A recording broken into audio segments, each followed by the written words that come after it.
Selamat sore semuanya. Sore.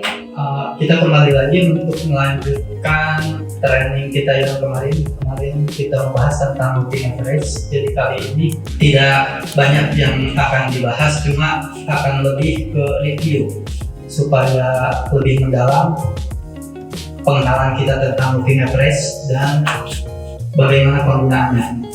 Untuk kali ini seperti kemarin kita menggunakan MetaTrader versi Android. Sudah ada aplikasinya di handphone, bisa dibuka juga biar sama-sama belajar. Ini Firegold ya. Kemarin sudah tahu kan bagaimana cara memasang indikator moving average? Ya. Nggak, untuk kemarin kan ada dua cara, bisa langsung diklik menu di atas yang seperti huruf F atau di tab di chartnya.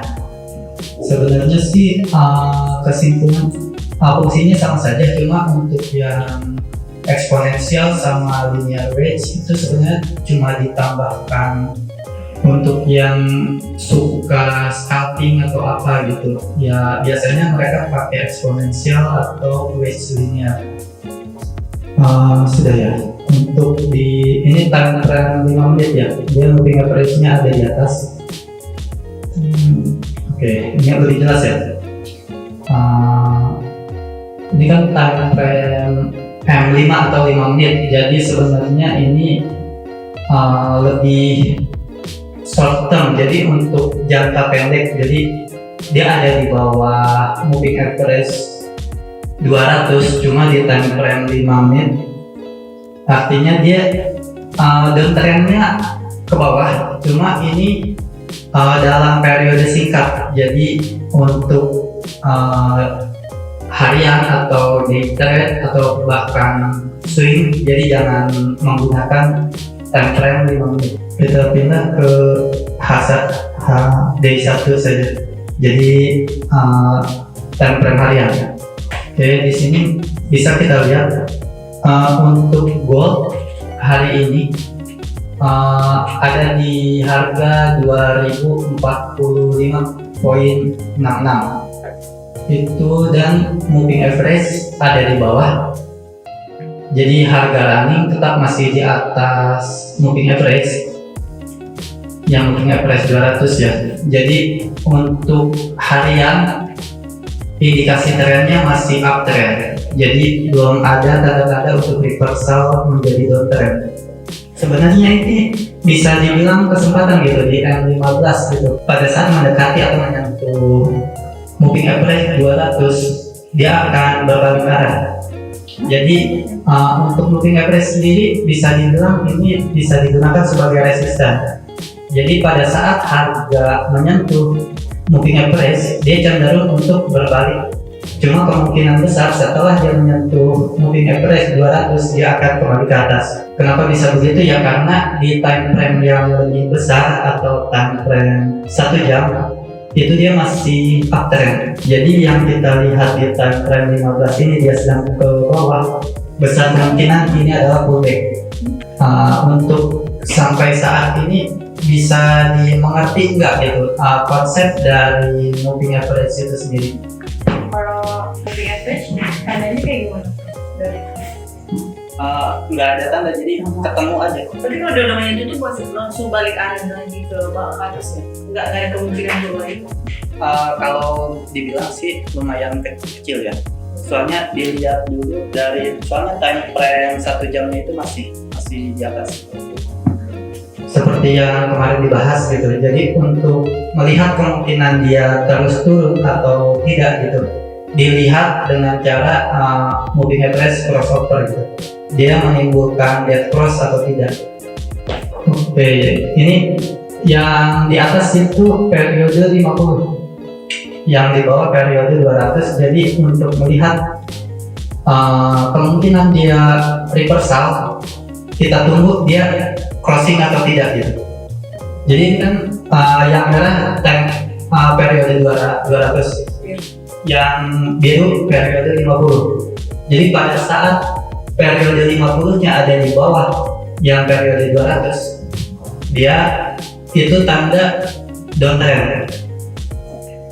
Oke, untuk mungkin sedikit tambahan ya, ini kan sekarang sebenarnya cuma ngebahas tentang moving average, tapi kan moving average kita nggak bisa cuma ngandelin satu indikator, kita harus melakukan konfirmasi dengan indikator lain. Kemarin sempat dibahas juga RSI, cuma untuk RSI sendiri dia lebih cocok digunakan pada saat marketnya itu sideways. Tapi untuk misalkan uptrend atau downtrend, saya lebih menyarankan menggunakan MACD. Ini kan yang tadi sama ya, yang pada saat dia crossing mulai ke atas, dia kan crossing di sini di yang harga kita kalau cuma menggunakan moving average, kita open posisi ada di sini yang tadi di 2008. Tapi jika kita menggunakan indikator lain untuk menentukan entry, kita bisa menggunakan contohnya MACD. Dia pada saat garis birunya crossing dan garis biru ada di atas garis oranye, itu tandanya untuk buy, dan pada saat garis biru berada di bawah garis oranye, itu adalah sinyal untuk sell. Cuma masalahnya karena ini uptrend, jadi sinyal sellnya itu diabaikan 2000. Tapi kalau kita mengacu pada MACD, kita bisa open di harga yang lebih rendah lagi. Kenapa kita buy? Karena untuk harga sendiri tetap berada di atas moving average. Jadi pada saat di MACD menunjukkan sinyal buy, kita bisa buy. Tapi kalau MACD menunjukkan sinyal sell, karena kalau kita tadi sell di sini, itu harga tetap naik karena trennya sedang uptrend. Jadi kita hanya akan buy. Di sini ada sinyal sell, sebenarnya di sini bisa kita sell. Cuma masalahnya dia ada di atas moving average, jadi kita tidak open sell di sini.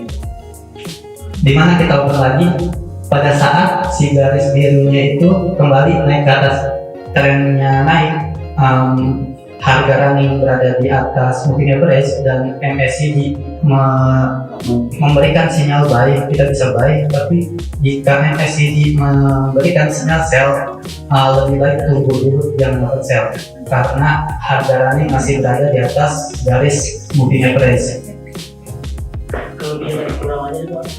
Kelebihan dari kekurangan dari